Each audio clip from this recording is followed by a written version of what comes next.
नमस्कार, बिहार की तमाम अपडेट खबरों के साथ मैं हूं अनूप।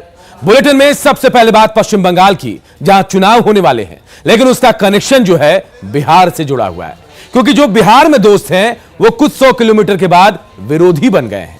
हम बात कर रहे हैं आरजेडी की, जो बिहार में कांग्रेस लेफ्ट के साथ दोस्ती बनाए हुए है, तो बंगाल में आरजेडी को ममता पर विश्वास है।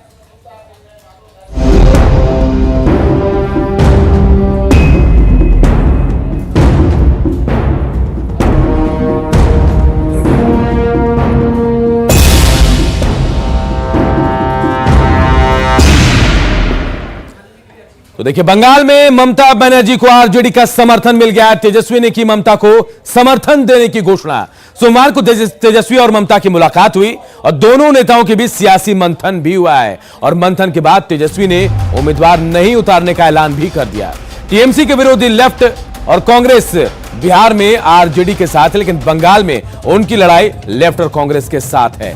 तो देखिए, पहले तक कयास लगाए जा रहे थे कि आरजेडी जो है बंगाल में अपने उम्मीदवार उतार सकती है, लेकिन अब साफ हो गया है कि आरजेडी पश्चिम बंगाल में अपने उम्मीदवार नहीं उतार रही है और तेजस्वी ने ममता बनर्जी को समर्थन देने का ऐलान कर दिया। लेकिन थोड़ी हैरानी यहां कि जो बिहार में दोस्त हैं, लेफ्ट और कांग्रेस की बात करें, वहां ममता को वही आंख दिखा रहे हैं। पश्चिम बंगाल में विरोधी बने हुए हैं और आरजेडी ममता के साथ है।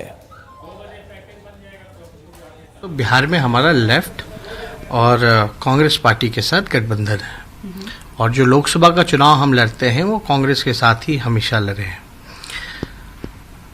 अब अगर बात की जाए बंगाल की, तो यहाँ का जो सिचुएशन जो है और यहाँ के जो मुद्दे हैं वो अलग हैं।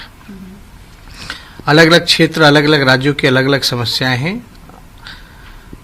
तो ये ज़रूरी नहीं कि बंगाल में जो है हम उनके साथ जाएं। अगर यही तरीका है तो आप एग्जाम्पल आप देख सकते हैं कि केरल में भी यूडीएफ, एलडीएफ यानी कांग्रेस और लेफ्ट जो है आमने सामने, लेकिन बंगाल में साथ हैं। और हम लोग सब लोग ही लाइट माइंडेड पार्टी हैं। बेहतर होता कि अगर सब लोग जो है मिलके चुनाव लड़ते तो हमारे लिए आसान होता, लेकिन अगर हमारे पास ऑप्शन है तो हम तो ये देखेंगे कि बीजेपी को कौन रोक सकता है, कौन हरा सकता है। तो बिहार में हमारा लेफ्ट और कांग्रेस पार्टी के साथ गठबंधन है और जो लोकसभा का चुनाव हम लड़ते हैं वो कांग्रेस के साथ ही हमेशा लड़े हैं। अब अगर बात की जाए बंगाल की, तो यहाँ का जो सिचुएशन जो है और यहाँ के जो मुद्दे हैं वो अलग हैं। अलग अलग क्षेत्र, अलग अलग राज्यों की अलग अलग समस्याएं हैं। तो ये ज़रूरी नहीं कि बंगाल में जो है हम उनके साथ जाएं। अगर यही तरीका है तो आप एग्जाम्पल आप देख सकते हैं कि केरल में भी यूडीएफ, एलडीएफ यानी कांग्रेस और लेफ्ट जो है आमने सामने, लेकिन बंगाल में साथ हैं। और हम लोग सब लोग ही लाइट माइंडेड पार्टी हैं। बेहतर होता कि अगर सब लोग जो है मिलके चुनाव लड़ते तो हमारे लिए आसान होता, लेकिन अगर हमारे पास ऑप्शन है तो हम तो ये देखेंगे कि बीजेपी को कौन रोक सकता है, कौन हरा सकता है। तो देखिए, बिहार में जो लोग साथ हैं वो बंगाल में एक दूसरे को आंख दिखाने के लिए तैयार है। हम लेफ्ट और कांग्रेस की बात कर रहे हैं, तो यहाँ एक दूसरे के अलग अलग हैं। यहाँ लेफ्ट और कांग्रेस आरजेडी के साथ है। चलिए आपको बताते हैं आखिर इस पर सवाल क्यों उठ रहे हैं। बेहद अहम ये सवाल। तो बिहार में आरजेडी के साथ कांग्रेस का गठबंधन है और बंगाल में आरजेडी ने, ममता बनर्जी ने टीएमसी को समर्थन दे दिया और वहां कांग्रेस जो है लेफ्ट के साथ है। बिहार में आरजेडी के साथ लेफ्ट पार्टियों का भी गठबंधन बना हुआ है। महागठबंधन में लेफ्ट भी कांग्रेस के साथ आरजेडी के साथ है, लेकिन बंगाल में लेफ्ट और कांग्रेस जो है दोनों एक साथ चुनाव लड़ रही हैं। लेफ्ट और कांग्रेस दोनों टीएमसी के खिलाफ वहां चुनावी मैदान में हैं और यही वजह बताई जा रही है कि अब सवाल भी उठ रहे हैं। एक राज्य में गठबंधन तो दूसरे राज्य में विरोध। कई सवाल ऐसे खड़े हो रहे हैं ममता के साथ आरजेडी के जाने की। कहीं साथ हैं, सियासत कहीं साथ की जा रही है तो कहीं विरोध किया जा रहा है, तो इसी पर अब सवाल भी उठ रहे हैं। तो बंगाल में ममता को आरजेडी के समर्थन पर हम प्रवक्ता ने बड़ा हमला बोला है। उन्होंने कहा कि आरजेडी को अपने सहयोगियों पर कोई भरोसा नहीं है, इसलिए उनके बदले ममता को वो समर्थन दे रहे। वहीं आरजेडी नेताओं ने दलील दी है कि पहले भी सभी दल एक राज्य में साथ तो दूसरे राज्य में अलग सियासत करते आए हैं, इसमें कुछ भी नया नहीं है।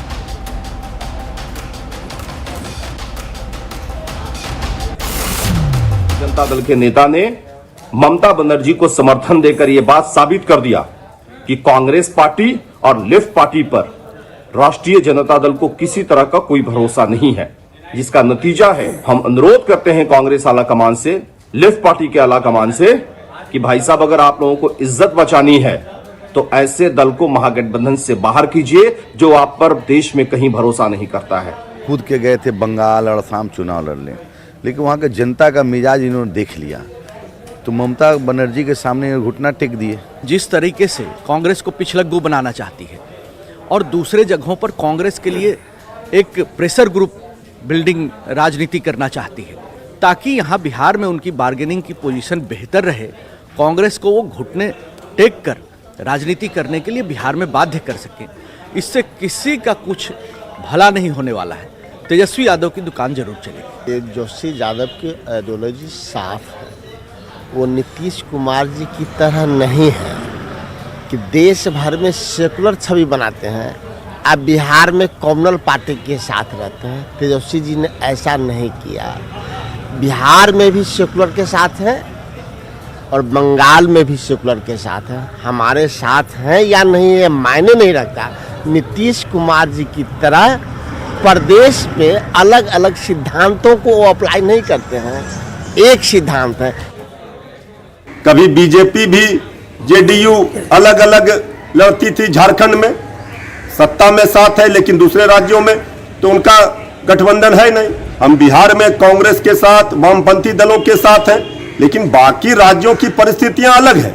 हम चाहते हैं कि महागठबंधन बने, बीजेपी के खिलाफ सब एकजुट हो। तो देखिए, आरजेडी की सियासत को समझने की जरूरत है, तो पूरी खबर को हम समझने की कोशिश करते हैं कि आखिर आरजेडी ने ऐसा कदम क्यों उठाया। तो देखिए, पूरी खबर को समझते हैं। बंगाल में आरजेडी का अपना कोई भी जनाधार नहीं है। इसके अलावा देखिए, पार्टी के पास अपना कोई भी दमदार उम्मीदवार बंगाल में नहीं है। कांग्रेस लेफ्ट के साथ भविष्य की सियासत पर संशय की स्थिति बनी हुई और भविष्य की सियासत को देखकर आरजेडी जो है ममता के साथ आई है। तो देखिए, ये तमाम चीजें हम आपको समझाने की कोशिश कर रहे हैं कि आखिर क्यों आरजेडी ममता को बंगाल में समर्थन दे रही है। और चलिए बढ़ते हैं, दूसरी खबरों का रुख करते हैं। नवादा के सांसद और एलजेपी नेता चंदन सिंह कैंसर जैसी बीमारी को मात देकर घर लौट आए हैं। शेखपुरा के बरबीघा में उनका कार्यकर्ताओं ने जोरदार स्वागत किया। यहां पर मीडिया से बातचीत में उन्होंने पार्टी छोड़कर जाने वालों पर अपनी भड़ास निकाली और साथ ही उन्होंने कहा कि पीएम मोदी में एलजेपी की पूरी आस्था है। सांसद ने कहा कि आरजेडी के साथ गठबंधन करना पार्टी को समुद्र में डुबोने जैसा है। आरजेडी के साथ जाना मतलब समुद्र में होता मारना, वो तो सवाल ही नहीं है। राजद के साथ तो सवाल ही नहीं है। हम लोग यशस्वी प्रधानमंत्री नरेंद्र मोदी जी का जिस तरह से विकास का कार्यक्रम कर रहा है, हमारे देश का नाम सबसे ऊंचा मानचित्र, दुनिया के मानचित्र में सबसे ऊंचा हमारे देश का नाम है। आज हम गर्व से कह सकते हैं कि हम हिंदुस्तानी हैं। और एक बड़ी खबर समस्तीपुर से, जहां जितवारपुर के कन्हैया चौक पर अपराधियों ने बमबाजी की है। घटना देर रात की बताई जा रही है। बमबाजी से स्थानीय लोग दहशत में हैं। एक जिंदा बम अभी भी घटनास्थल पर पड़ा हुआ है। घटनास्थल का जायजा लिया हमारे सहयोगी मुकेश कुमार ने। बीती देर रात मुफस्सिल थाने क्षेत्र के जितवारपुर निजामत कन्हैया चौक पर बमबाजी हुई। 2 बम फटे और तीसरा बम जो अभी भी यहाँ पर है, जो असामाजिक तत्वों के द्वारा इस जगह पर फेंका गया था और ये बम यहाँ पर मौजूद है। रात में पुलिस महज यहाँ पर आई, लेकिन इस बम को जब्त कर रिफ्यूज करने की कोशिश भी नहीं की गई है और जिसका नतीजा है कि यहाँ पर ये बम पड़ा हुआ है, जिसको लेकर के इलाके में लोगों के बीच दहशत का माहौल है और ये पूरा इलाका लोग यहाँ पर है और इनका क्या कहना है हम उनसे जानते हैं। और बता दें कि 3 दिन पहले भी यहाँ पर मारपीट की घटना हुई थी और उसी को लेकर रात में भी जो जानकारी मिल रही है, ये बमबाजी हुई है। और हमारे साथ है, क्या घटना हुई है, पूरी बात बताइए। घटना हुई है कि आज से 27/2/2021 को जो है सो मेरे ऊपर जानलेवा हमला हुआ था, जिसमें लाल बाबू राय और उनके पुत्र विशाल गौरव और अन्य 4-5 लोग जो है सो मिलकर हमको जख्मी कर दिए। रात में सर हम लोग सोए हुए थे, 12 बजे सवा 12 के करीब में आवाज़ हुआ, बहुत हैवी आवाज़, जिसमें हम लोग घर में डर गए, नहीं उठे। दूसरा आवाज़ लगभग 1 बजे हुआ, तो हम लोग बुझ गए साला जरूर कोई आतंकवादी का काम है, कोई ऐसा लोग है जो हम लोगों को डरा रहा है। कोई टीम तो नहीं आई, उन्होंने बोला कि मैंने बोला कि सीजर लिस्ट दीजिए, क्योंकि आप यहाँ से बम ले जाएंगे तो प्रूफ चाहिए ना, प्रूफ दीजिए। बोले कि नहीं, हमारे पास कोई प्रमाण नहीं है, हम ऐसे नहीं दे सकते हैं। तो रात करीब 1:30 से 2 बजे पुलिस आई थी और बम सुबह में इसे जब्त करने की बात कही थी, और अभी करीब 10 बजने को है, लेकिन ये बम यहाँ पर अभी तक पड़ा है। इसे पुलिस जब्त करने की कार्रवाई नहीं की है और न ही इस बम को रिफ्यूज करने की कार्रवाई की है, जिससे साफ तौर पर पुलिस की जो लापरवाही है वो झलक रही है। अगर इस पर कार्रवाई नहीं किया जाए तो हो सकता है कि कोई बड़ा हादसा भी यहाँ पर हो सकता है। जिस तरह से बम सड़क के किनारे रखे हैं, ज़रूरत है पुलिस को इस मामले पर सख्त कार्रवाई करने की। पिछली बार जब मारपीट की घटना हुई थी तो डीएसपी ने उचित कार्रवाई करने की बात कही थी, लेकिन कार्रवाई नहीं हुआ, जिसका नतीजा है कि एक बार फिर असामाजिक तत्वों के द्वारा इस बमबाजी की घटना को अंजाम दिया गया। Mukesh Kumar, news 18 network, Samastipur. और मुकेश हमारे सहयोगी इस खबर पर हमारे साथ फोन लाइन पर जुड़े हैं। मुकेश, ये बड़ी लापरवाही है, आखिर क्यों पुलिस बम को जब्त नहीं कर पाई, डिफ्यूज क्यों नहीं कर पाई? क्या अब भी वहां पर यह बम मौजूद है?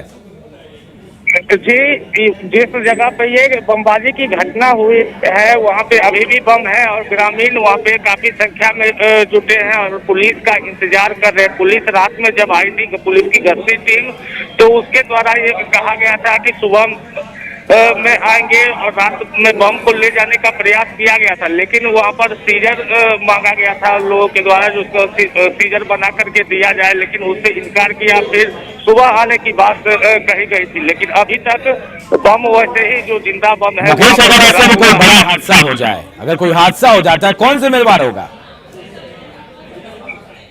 निश्चित तौर पर ये पुलिस की बड़ी लापरवाही है और जरूरत है वहाँ पर पुलिस पहुंचे और उस बम को जब्त करे और जो भी दोषी हैं उन पर कार्रवाई की। पिछले 2-3 दिन पहले जब मारपीट की घटना हुई थी तो उस दौरान पुलिस के द्वारा आरोपी पर कार्रवाई की बात कही गई थी, लेकिन उस मामले में कोई कार्रवाई नहीं हुई, सिर्फ आश्वासन ही दिया गया। तो इंतजार करते हैं और देखते हैं कि पुलिस की लापरवाही को पुलिस कैसे ठीक करती है। हालांकि बम अभी भी वहां पर मौजूद है, ऐसी खबर आ रही है।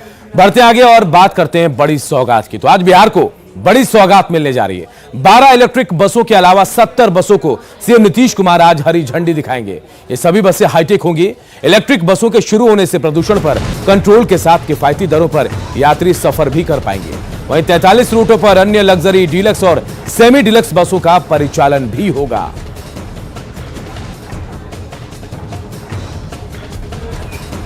मुक्त बनाने की दिशा में लगातार राज्य सरकार जो है वो कदम बढ़ा रही है और इसी दिशा में आज जो है बिहार सरकार बिहार वासियों को इलेक्ट्रिक बस जो है वो मुहैया कराने जा रही है। सौगात जो है इलेक्ट्रिक बस के तौर पे राज्य सरकार वो दे रही है और यहाँ देख सकते हैं कि ये उद्घाटन समारोह जो है वो आज आयोजित है। बिहार के मुख्यमंत्री नीतीश कुमार जो है वो बिहार में इलेक्ट्रिक बसों के परिचालन का शुभारंभ करेंगे, साथ ही साथ विभिन्न योजनाओं का उद्घाटन और शिलान्यास भी करेंगे। ये कार्यक्रम जो है वो दिन की 11 बजे आयोजित है। मुख्यमंत्री नीतीश कुमार के साथ साथ जो है बिहार के डिप्टी सीएम तारकिशोर प्रसाद, रेणु देवी, अशोक चौधरी, उसके अलावा शीला कुमारी जो परिवहन विभाग की मंत्री हैं बिहार की, तो वो भी यहाँ पे मौजूद होंगी और साथ ही जो है परिवहन विभाग के कई शीर्ष अधिकारी यहाँ पे मौजूद होंगे और उनके जो है मौजूदगी में ये जो इलेक्ट्रिक बस है या अन्य बस जो है उसका आज यहाँ पे उद्घाटन किया जाएगा और यहाँ से जो है बसों का परिचालन हरी झंडी दिखाकर मुख्यमंत्री करेंगे।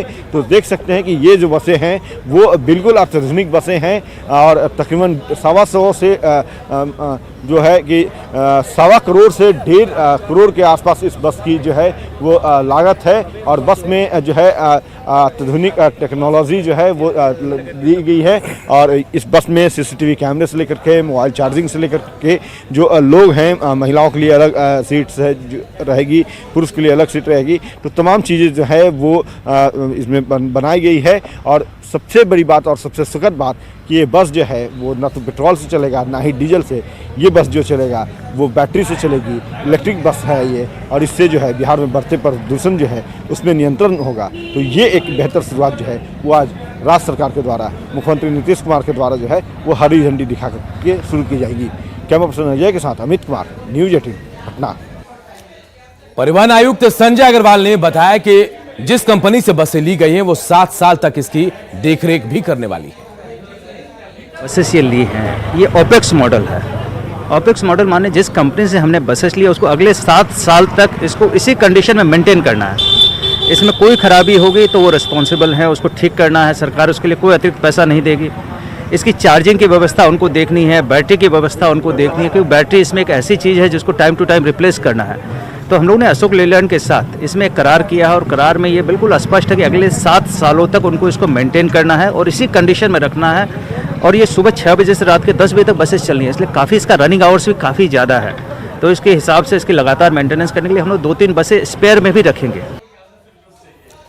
खबर गोपालगंज से है, जहां बैकुंठपुर पुलिस की पेट्रोलिंग गाड़ी तेज रफ्तार कार से टकरा गई। इस दुर्घटना में एक होमगार्ड जवान की मौके पर ही मौत हो गई, जबकि एक होमगार्ड का जवान गंभीर रूप से जख्मी हुआ है। बताया जा रहा है कि बैकुंठपुर पुलिस की एक टीम पेट्रोलिंग कर राजपट्टी कोठी से वापस लौट रही थी और इसी दौरान डाक बंगला चौराहे के पास सफेद रंग की कार ने उसे ठोकर मार दी, जिससे होमगार्ड जवान वीरेंद्र मिश्रा की मौके पर मौत हो गई, जबकि मोहन साह को गंभीर चोटें आई है। पुलिस गाड़ी में ठोकर मारने के बाद कार चालक गाड़ी लेकर वहां से फरार हो गया।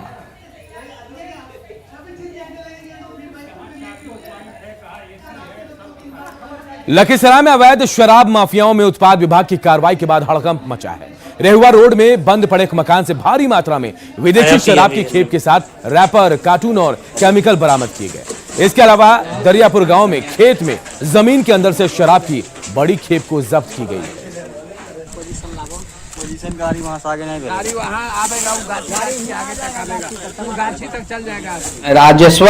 रामेश्वर साहब ये आरलाल कॉलेज के नजदीक गोसाई टोला वार्ड नंबर 1 में 21 में अवैध शराब बेचता है, होम डिलीवरी करता है। उसी निशानदेही पर छापामारी की गई, जिसमें विभिन्न ब्रांड का 9 लीटर लगभग विदेशी शराब बरामद हुआ और एक्यूज को गिरफ्तार किया गया है, जिसे जेल भेजने की कार्रवाई की जा रही है। इसके अलावा उसके बाद गुप्त सूचना मिली कि लखीसराय रेहुआ रोड में ट्रेनिंग कॉलेज के अपोजिट साइड रोड के दाहिने में एक बंद घर में भारी मात्रा में विदेशी शराब रखा हुआ है। तो बिहार में शराब तस्करों का खेल चल रहा है। लाख सख्ती के बाद भी शराब तस्कर मानने को तैयार नहीं है। बेतिया में कई शराब भट्टियों को पुलिस ने नष्ट किया है।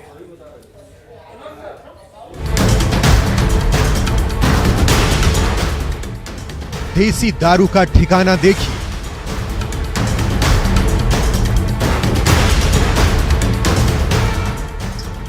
देखिए कैसे धंधेबाजों को तलाश रही पुलिस।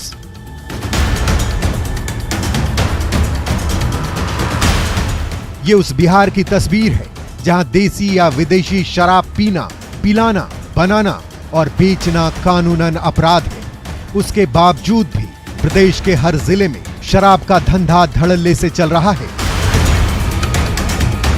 जिसकी तस्दीक बेतिया की ये तस्वीर कर रही है।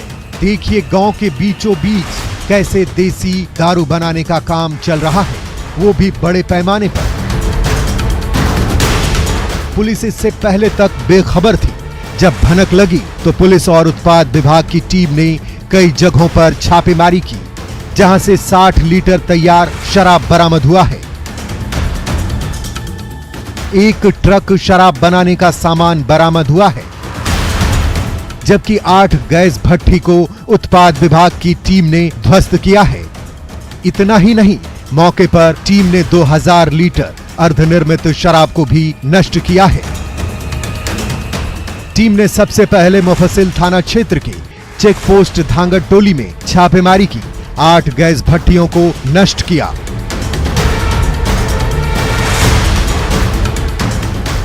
गौर से देखिए, ये वही गैस भट्टियां हैं जिनकी आंच पर धंधेबाज देसी दारू तैयार कर जिले में जाम छलकाने का काम करते थे।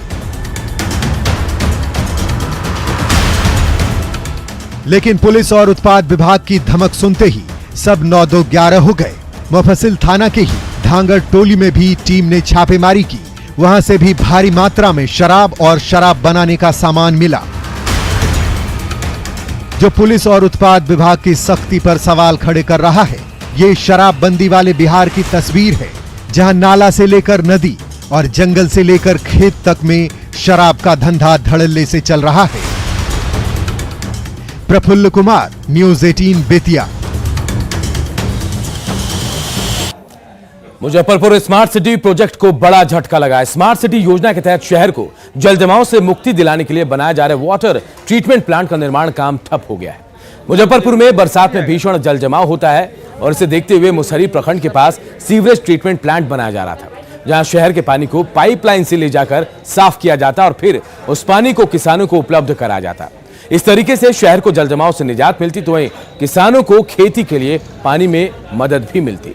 लेकिन एसटीपी बनाने के लिए प्रशासन ने जिस जमीन का चयन किया वो शमशान की भूमि है और शुरू से इस निर्माण का विरोध हो रहा है। लेकिन लाठी डंडे के बल पर यहां काम शुरू करा दिया गया और इस बीच स्थानीय विधायक मुसाफिर पासवान की पहल पर विभागीय मंत्री राम सूरत राय ने शमशान की जमीन पर किसी तरह के निर्माण पर रोक लगा दी है। तो जरूरी तो फट जाएगा। कल एक पत्र निर्गत हुआ है, जिसमें बिहार के समस्त शमशान घाटों की जमीन, चाहे वो रोड की जमीन हो चाहे कब्रिस्तान की जमीन हो, उस पर 1 इंच कोई भी निर्माण नहीं होगा, चाहे वह कितना बड़ा फैक्ट्री क्यों नहीं लगे, बंदोबस्ती क्यों न हो, क्योंकि शमशान की भूमि, लोक की भूमि और कब्रिस्तान की भूमि पर निर्माण होने का कोई कहीं से उचित नहीं बनता है। उस तरह रोड की जमीन में भी कोई तरह का निर्माण नहीं होना है। जब सरकार से ऑर्डर आ गया कि जो काम नहीं होगा और यहाँ पर मुर्दा पुगता या रोड है, वहाँ पर दूसरा कोई चीज नहीं बनेगा। सहरसा के पंचवटी चौक निवासी गोलू यादव ने अपने घोड़े का जन्मदिन बड़े धूमधाम से मनाया। शानदार आतिशबाजी के बीच घोड़े के जन्मदिन पर 50 पाउंड का केक काटा गया। घोड़े का नाम उन्होंने चेतक रखा और ये चेतक का दूसरा जन्मदिन था। अमूमन इस तरह का नजारा देखने को नहीं मिलता, लेकिन गोलू यादव के पशु प्रेम की चर्चा पूरे इलाके में है। चेतक का दूसरा जन्मदिन है इस बार। इससे पहले भी पहला जन्मदिन हम लोग यहीं मनाए थे, इस बार फिर दूसरा जन्मदिन हम लोग मना रहे हैं। और चेतक हम लोग के परिवार के सदस्य की तरह है, हम लोग के परिवार से ज्यादा इनको मानते हैं। होली करीब है और नए नए गाने रिलीज भी हो रहे हैं। भोजपुरी सुपरस्टार खेसारी लाल यादव का नया वीडियो एल्बम लॉन्च हुआ। होली को लेकर खेसारी लाल यादव का ये म्यूजिक वीडियो एक दिन में 10 लाख व्यूज को पार कर गया है। मधुबनी में बन रहा है एशिया का सबसे लंबा पुल मिथिलांचल और सीमांचल को और नजदीक लाएगा, साथ ही बिहार की तरक्की के नए दरवाजे भी खोल देगा।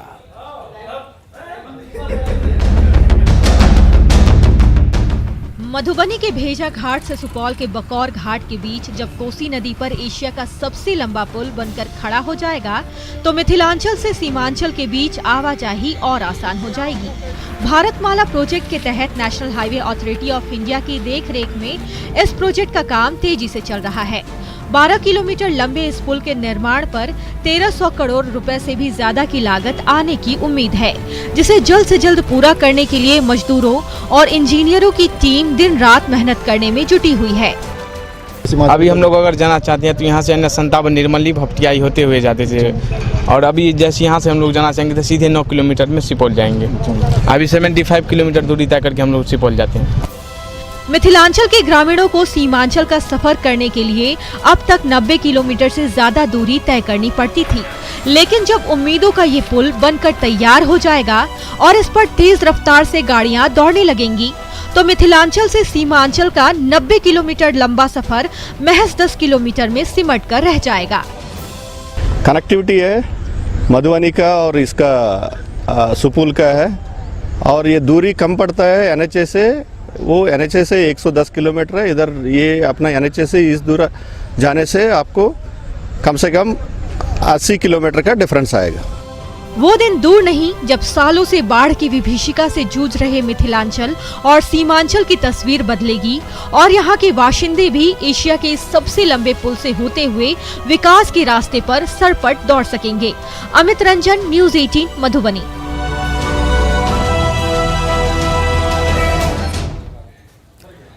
और अपना बिहार के इस बुलेटिन में इतना ही। आगे है जोहार झारखंड।